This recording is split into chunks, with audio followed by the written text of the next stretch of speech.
¿Qué tipos de suelos hay en Rusia? Árticos, tundra arcillosa, podzólicos, césped podzólicos, bosques grises, chernozem, pardos y grispardos, castaños.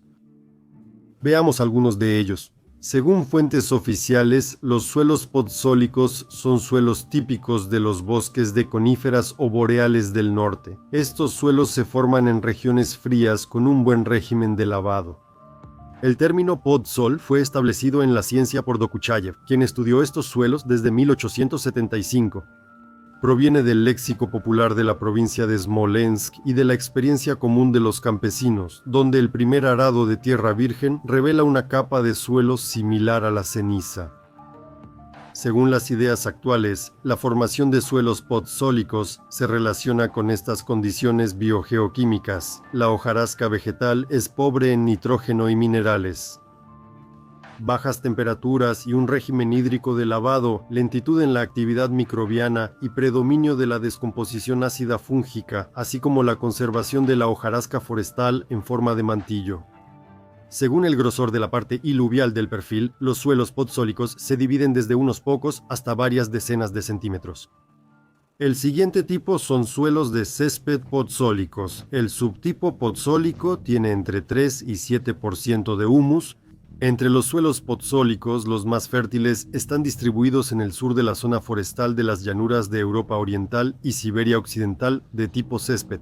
Los suelos podzólicos, típicos de bosques de hoja ancha, al ararse y cultivarse resultan más fértiles. Sin embargo, carecen de estructura resistente al agua y se compactan fácilmente. Suelos grises forestales. Se desarrollan en la zona de bosque-estepa con régimen hídrico periódicamente lixiviado, bajo bosques de hoja ancha, mixtos o de hojas pequeñas, y vegetación herbácea diversa y abundante.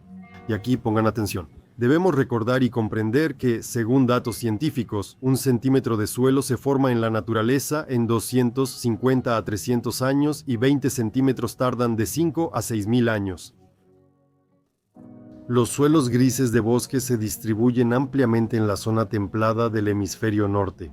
Según la clasificación de suelos de la Unión de Repúblicas Socialistas Soviéticas de 1977, se dividen en 3 subtipos: gris claro, gris y gris oscuro. Los chernozems, geográficamente, ocupan grandes extensiones en Eurasia, especialmente en Rusia y Ucrania. En América, los chernozems abarcan el oeste de Estados Unidos, sur de Canadá, sur de Argentina y sur de Chile.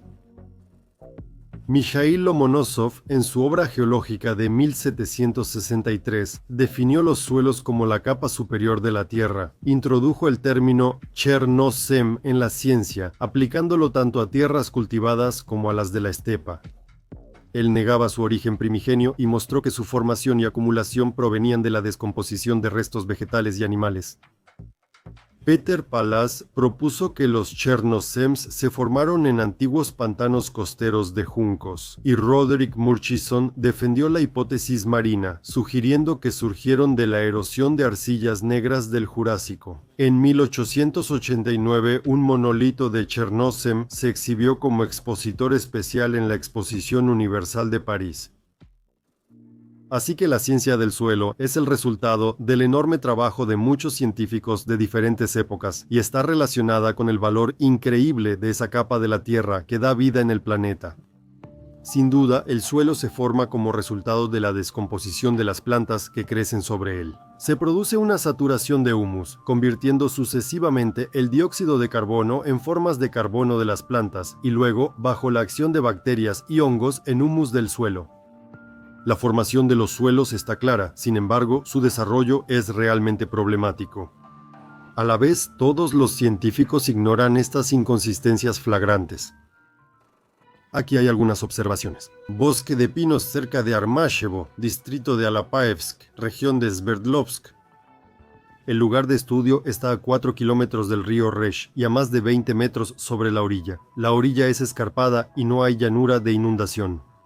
Que hallamos interesante en el suelo es un bosque de pinos de hasta 60-70 años. La capa superior del suelo mide 7-8 centímetros y contiene agujas y piñas. Luego hay una capa granulada de 3-5 milímetros de diámetro y debajo, humus de 10-12 centímetros de grosor. Luego, las capas de arena fina se van mezclando gradualmente con arcilla, cada vez con mayor predominio de la arcilla hasta llegar a la roca madre. ¿Cómo pudo formarse algo así? Una fuerte corriente arrastró arcilla y materia orgánica, las mezcló y luego se asentaron. Lo más ligero quedó arriba, que es la materia orgánica, luego creció el bosque y después cayeron piñas con agujas. Las capas superiores están claramente definidas, lo que significa que la capa de suelo no crece ni siquiera 1 centímetro en 250-300 años. El segundo ejemplo es el distrito Kizillovsky, región de Perm, en los años 60. Cerca de la ciudad, la vegetación era escasa y herbácea, sin suelo, solo arcilla. Los bosques estaban representados principalmente por abetos y abetos blancos en los barrancos y por abedules en las zonas montañosas. Actualmente las zonas donde no se realizaban actividades económicas activas están cubiertas de bosques de 30 a 40 años de antigüedad con un suelo de 1 a 2 centímetros. La zona de Kisel tiene clima frío, la nieve se derrite tras mayo y en verano pueden haber heladas, incluso en julio. Después del 20 de septiembre la nieve caía seguido. Es decir, las condiciones para la formación activa de humus en el suelo no son favorables. En los 80 establecimos un jardín en Shasta, Perm, donde el suelo era pura arcilla. Para mejorar el suelo, agregábamos estiércol y tierra negra, que traíamos de una fosa cerca del pueblo de Lunievka, en el distrito de Alexandrov. ¿Cómo es posible tanta tierra negra? Había varios metros acumulados en un gran hoyo. Ahora, por supuesto, entendemos que la materia orgánica fue arrastrada al hoyo por algún gran flujo de lodo y luego se descompuso.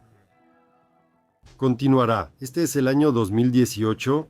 Cerca de la carretera de circunvalación de Berezovsky, al preparar un terreno para construir, se halló un hoyo con tierra negra, de un volumen similar a medio vagón de tren, rodeado de suelo arcilloso y una delgada capa de césped de 1-2 centímetros.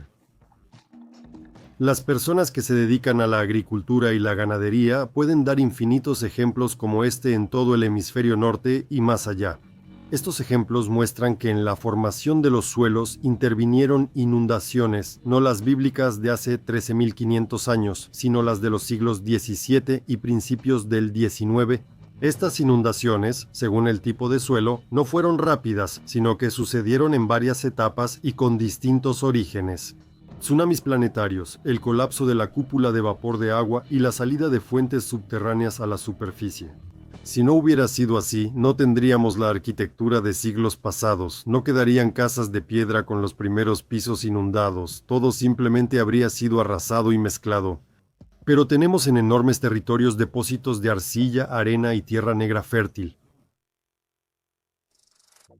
Los suelos de nuestro país parecen un oleaje. En la orilla del mar los formaba Dima Torzok. Quien haya estado en la orilla ha visto cómo la ola, desde la línea del agua, clasifica la arena y los desechos según el tamaño de las partículas y su densidad.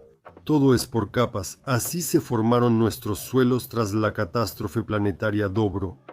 De esto se puede suponer que, lo más probable, al principio no había tanta variedad de suelos, y después de la catástrofe, el humus fue aumentando. Empezaron a aparecer suelos de transición, por así decirlo, subtipos. Estos subtipos crecieron a distintas velocidades según la zona climática. Sobre este diluvio suele debatirse si los edificios están enterrados o si así los construían. Pero en realidad, la respuesta se encuentra fácilmente. Todos hemos visto excavaciones para cimientos de edificios o vías subterráneas. Cualquier persona sensata dirá que es imposible volver a enterrar uniformemente las instalaciones subterráneas para que las capas coincidan igual. Si las capas de tierra llegan parejas a la pared, no la construyeron así, sino que las capas se depositaron de esa forma. Y si suponemos que no hubo ningún diluvio y la capa de humus crece tan rápido, entonces preguntémonos, ¿dónde están los suelos negros de siglos pasados? La turba y el carbón de piedra son un tema aparte. La ciencia oficial considera que la turba es un combustible fósil que se forma en el proceso de muerte natural y descomposición incompleta de plantas de pantano en condiciones de exceso de humedad y acceso limitado de aire. Se diferencia la turba de las formaciones del suelo por su contenido orgánico, que debe ser al menos del 50% respecto a la masa seca. Aquí está la información general. La materia orgánica de la turba está compuesta por restos vegetales que han experimentado distintos grados de descomposición. El humus le da a la turba un color oscuro. Según las condiciones de formación y las propiedades, la turba se divide en alta, de transición y baja. Es complicado coincidir con este punto de vista oficial por esta razón. Al revisar los pasaportes de los yacimientos de turba en Sverdlovsk se encuentra el indicador de contenido de cenizas. Destaca por componentes inorgánicos en el combustible, como óxidos de silicio, hierro y aluminio. Según el pasaporte, las cenizas varían entre 20% y 70%. Sin embargo, el problema es que en las plantas no hay ni puede haber esa mineralización. La ceniza en distintos tipos de madera es solo una fracción porcentual. En el yacimiento junto al asentamiento de Gorodische, distrito de Tavdinsky, región de Sverdlovsk, hay incluso conchilla. ¿Se imaginan cuántos miles de kilómetros tuvo que arrastrarlo el lodo? Si la turba se formara como dice la ciencia oficial, su contenido de cenizas no superaría el 1%. El contenido de cenizas es lo que el diluvio arrastró junto con materia orgánica. Podemos concluir que el diluvio fue prolongado o recurrente.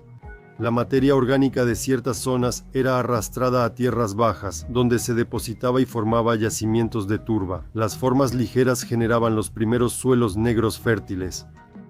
La capa antediluviana no siempre fue arrastrada. Bajo arcilla y arena a veces queda la antigua capa de humus. Así que, el estudio imparcial de los suelos inevitablemente debe llevar a cualquier investigador a las siguientes conclusiones. La formación de los suelos modernos fue influenciada por dos factores. Primero, el clima, antes de los procesos catastróficos, era mucho más favorable para las condiciones de descomposición de la materia orgánica que crecía en ese entonces, y los suelos se enriquecían con humus más rápido en ese tiempo. Y lo segundo es el diluvio, que hizo que algunos suelos fueran mucho más ricos y otros mucho más pobres como resultado del traslado de capas fértiles y no fértiles. La conclusión final de estas investigaciones es que la ciencia del suelo no toma en cuenta los resultados de cataclismos globales recientes y reales, y por eso se ve obligada a ajustar los resultados de sus investigaciones a los acontecimientos de la historia oficial en la que no hay lugar para el diluvio del siglo XIX,